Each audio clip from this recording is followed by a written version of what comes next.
Hey guys, it's Godbars here, the self-proclaimed hip-hop historian, and this is the 291st episode of my series, where I grab a vinyl from my collection, talk about why I love it, what influence it has, and what its place is in the grand scheme of hip-hop. So here's another relatively more current artist who, along the lines of Mac Miller and other MCs I've covered in this set, is definitely more than overdue for the page considering I'm nearing my 300th upload, but if anything that should just back up a claim I constantly make on the page, which is how I could review multiple LPs every day for the rest of my life, and I still wouldn't come anywhere remotely close to running out of quality hip-hop LPs to discuss. Today I wanted to touch on Vince Staples, an insanely talented rapper who was born in Compton yet would grow up in North Long Beach due to his mother attempting to avoid the high crime rates and prevalent gang activity of the Mad City. Speaking of which, I actually feel like there's a bit of a similarity between Vince Staples and Kendrick Lamar, not just with how both are personable, exceptional lyricists putting on for the West Coast, but they also each kind of have this quality where despite likely witnessing countless unspoken crimes and dirty deeds over the years, they manage to keep their hands clean and move very tactically without abandoning the community and lifestyle they came from.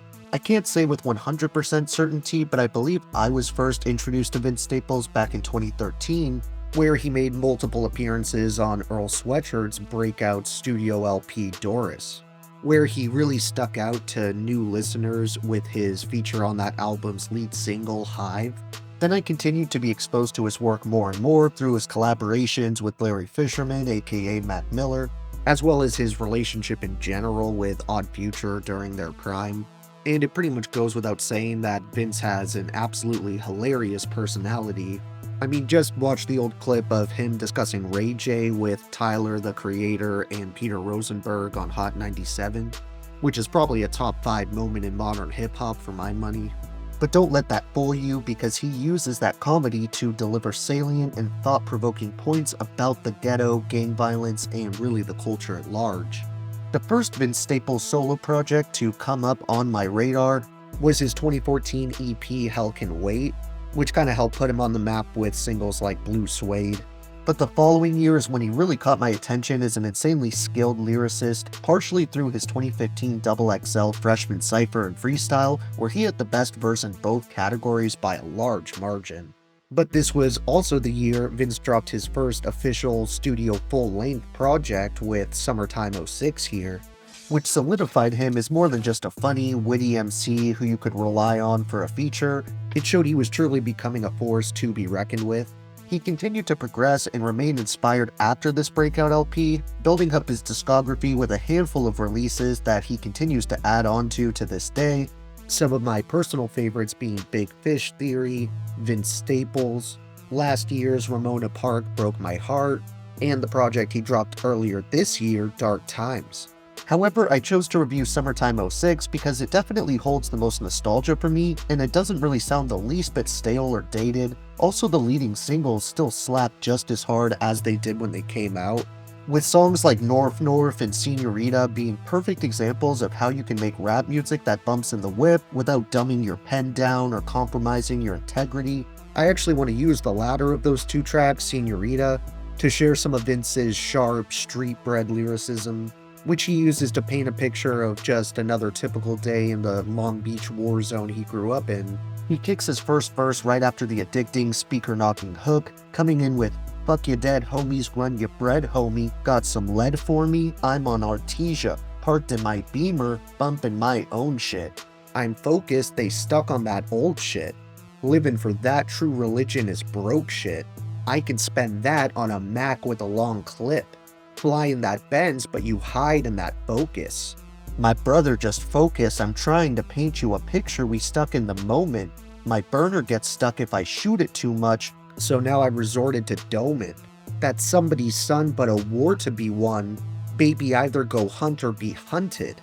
We crabs in a bucket, he called me a crab, so I shot him in front of the Douglas. I cannot be fucked with, we thuggin' in public."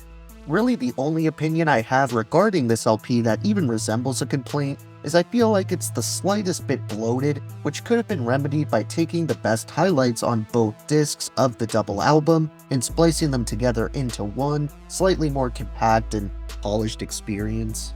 Though to be fair, maybe that's something the label insisted upon. I really have no idea, but honestly that's a minor nitpick, as there's definitely far more positive qualities here than negative ones. Take the immersive and pretty forward-thinking instrumentals, for example, which were handled by a pool of reputable producers, including Christian Rich, Clams Casino, DJ Dahi, Mickey Echo, and No ID.